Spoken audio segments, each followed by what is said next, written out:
My PTA notes for the meeting tonight, they were right here on the counter, and now they're not here. Where are they? I didn't see any notes. Bullshit! Where are they? What's up, review crew? We are back with another review, and tonight I went to go see The Housemaid, starring Amanda Seyfried, Brandon Sklenar, and Sydney Sweeney. And when I tell y'all, based on the trailers, I knew it was gonna be some fucked up shit, but I did not know it was gonna get this fucked up. I don't know if y'all read the book. This is a spoiler video, so if you don't want to be spoiled, don't watch this video. If you read the book, I want to know what the differences were. But it starts with this girl named Millie, which is Sydney Sweeney's character. She is looking for a job. She auditions or applies to be a housemaid at this rich guy's house who's like in tech. He built this house, amazing house. She gets there, typical story, like, you know, just helping out the family, doing housemaid shit. And then one morning, she goes downstairs because she hears screaming, and Amanda Seyfried's character is down there going absolutely ape shit, looking for a speech that she wrote, and she claims that Sydney Sweeney threw it away. I don't know if she did or not, but Amanda Seyfried was spazzing, and then at this point you see the control that the husband has, because she's like irate, like pissed the fuck off, and he calms her down by, like, you know, telling her to breathe with him, telling her it's gonna be okay, tries to make it easy on her. He'll, look, I'll handle this part, you can just focus on writing. And you see the instant control that he has, but in a very positive way. So you start seeing this transition with Amanda Seyfried's character, where she's just constantly like back and forth in her emotions, and they have a daughter, and this daughter is somewhat of like the medium of the movie. Like, she is very, I wouldn't say aggressive, but she's like standoffish and very like no bullshit. And while Millie is trying to break through to her, she tells her, hey, you don't have to try to be my friend. And she's like, no, but I want to be. It's like, but you don't have to be. You don't really even like me. She's like, I do like you. He's like, no, you don't. And you kind of like, okay, cool.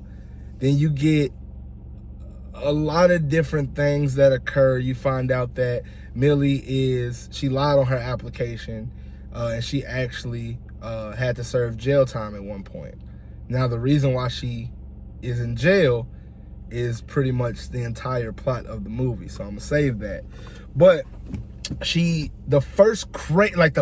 craziest fucking thing is, she gets a call from Amanda Seyfried, and she's like, hey, I need you to go pick up my daughter from from ballet practice at 1:45. Don't be late. Hangs up the phone. Doesn't tell her where the ballet class is or nothing. It's 1:20, y'all. She got 25 minutes to search through like 7 different ballet like studios to find this child. She ends up finding the child right on time, walks in, hey, I'm here for the kid. I can't remember what the kid's name is. And she's like, no, she's supposed to be spending the night with us. Like, yeah, you might want to talk to your lady. Like, real condescending. So she's like, matter of fact, I'll call her. So she calls her, and she's like, hey, yo help is here, and she's trying to take your daughter. But we had plans today, remember? And she was like, I don't even know why she's there. She's like, she's horrible at her job. But you literally just told her to go get the daughter. So she goes home, and Amanda Seyfried tries to fire her because of that. And she's like, nah, like, I need this job. The thing is, she's on probation. If she does not have a job and a place to live, which this job gives her both, then she has to serve the rest of her sentence in jail, which is 5 years remaining. So Brandon Sklenar again is like, hey, chill, it's cool, she's fine, it's no big deal, type of thing. And we find out that the mom has to take the daughter to like a ballet recital or a ballet camp up in DC. So when she goes there, they live in New York. When she goes there, she buys these tickets to this show, which is the second crazy thing that she did.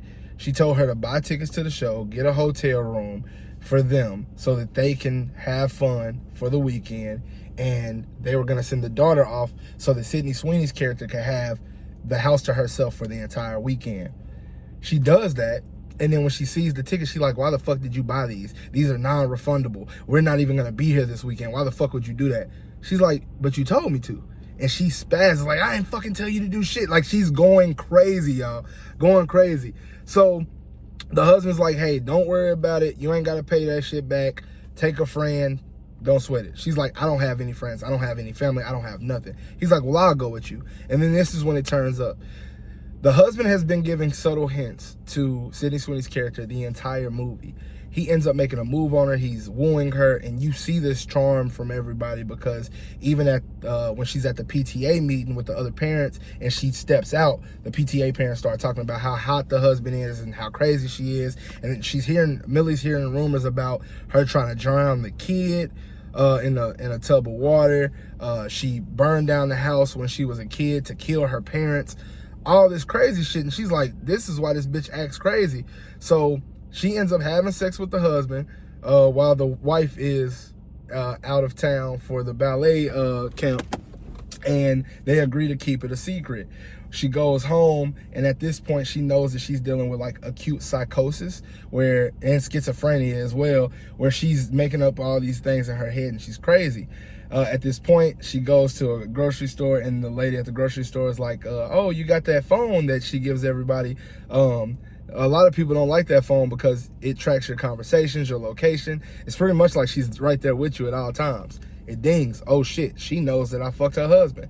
So she comes back to the house, tries to beat Amanda Seyfried there. Amanda Seyfried comes in already knowing it, and she brings up the fact that, hey, you know she was in jail, and I know that y'all been fucking. So like, you know, like she's acting crazy. And Brandon Sklenar, in one of the plot twists, is like, you know what? You need to leave. He breaks up with Amanda Seyfried. So she leaves, but we don't see where she goes. Then it turns to Brandon Sklenar being a little weird himself. And the groundskeeper is looking, and at this point, Sydney Sweeney and Brandon Sklenar's characters have a full-blown relationship, and the groundskeeper is keeping track of that, and he's like, what the fuck? Which leads to Brandon Sklenar ends up firing him. So we do get a visual of Amanda Seyfried. She was actually happy that she got kicked out of the home, and this was her plan the entire time, because at this same time, Brandon Sklenar has trapped Sydney Sweeney's character upstairs in the attic where she sleeps, because it's a deadbolt that requires a key in order to get out. It locks from the outside, not the inside, so she's trapped. And then that's when we find out Brandon Sklenar is the crazy person. It's not the wife. He literally drugged the wife, accused her of all of this stuff, and since he's so rich and powerful in the city, everybody believes him and not her. So it fucked her up. Turns out Sydney Sweeney was in jail for murder because she does not deal with abusive men. She witnessed somebody being R-worded in college and ended up killing the guy, and that's why she was in jail. So Amanda Seyfried hired her on purpose because she knew that once she finds out that this man is a maniac, she'll kill him and the job will be done. It was all a guise for her and Enzo, which is the groundskeeper, to get rid of the husband, and then the groundskeeper would come back, get rid of the body, make it look like an accident, and that was it, right? So we get an epic showdown. Amanda Seyfried comes back to the house to try to save Millie. Turns out Millie has Brandon Sklenar's character locked up in the in the attic. It's not her. Amanda Seyfried doesn't know this, so when she opens the door, he goes on a rampage, throws her down the steps, tries to fight Millie. Millie escapes, comes back, and ends up killing him by pushing him down the stairs, which is foreshadowed in the beginning of the movie. And the policewoman knows that Brandon Sklenar's character was this type of person, so she coerces a story in order to get the wife off free. Millie gets off free and gets a $100,000 check at the end, and all is well. And that's the gist of the movie. It is fucking phenomenal. I gave it an 8 out of 10, but it was 2 plot twists, and I love when movies have plot twists and you don't know where it's going. Fucking amazing movie. I want y'all to check it out. If you've read the book, tell me what the differences are in the book, because I am dying to know if this shit was accurate to the novel. But that's all I got for y'all today, and like always, we're going to leave this one in the rear view.